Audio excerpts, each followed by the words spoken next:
Good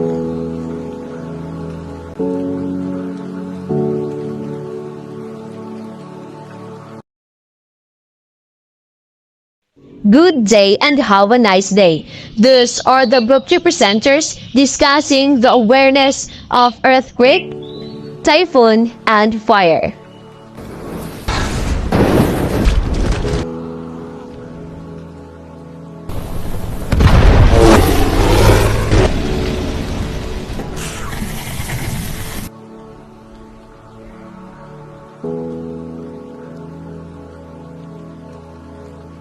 So, why rice cooker? Kasi, yung mga appliances dito sa bahay, gaya ng rice cooker, gas, kailangan natin yan grab. Para naman, kasi, sila kasi yung number one source kung saan nangyayari yung sunog sa mga bahay-bahay. Kasi, iniiwan nila yung mga appliances nila na nakasaksak.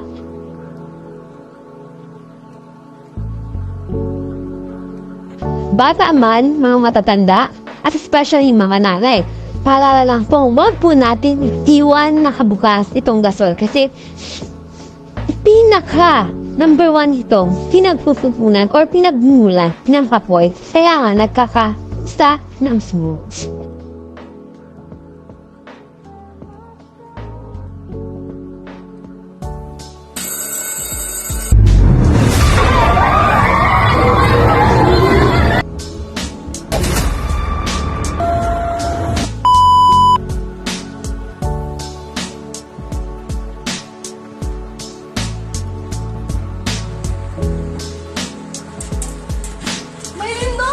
It is best to drop before the earthquake drops you.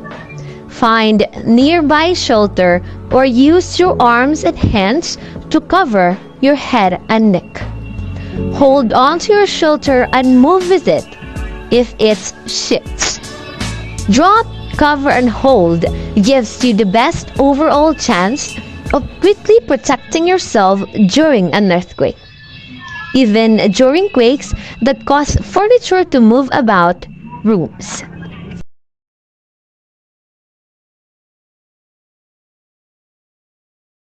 ...225 kilometers per hour malapit sa... 6 kilometers.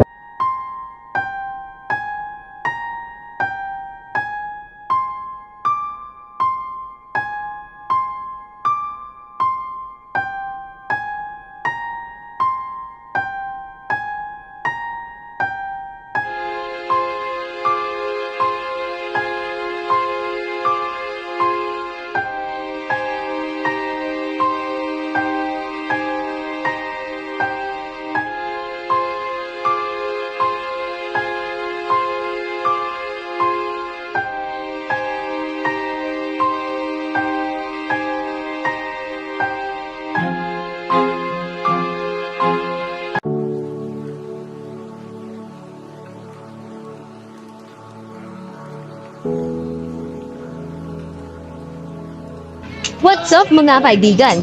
Kapag nalaman na natin na may paparating na bagyo sa ating lugar, huwag nating kalimutan na mag-prepare ng ating go bag. Sa go bag na iyon nakapaloob ang ating syempre mga damit.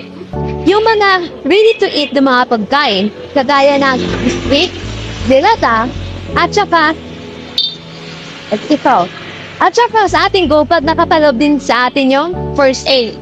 Kagaya ng mga gamot. At saka yung flashlight at saka yung needle para magamit natin sa paghingi ng tulong.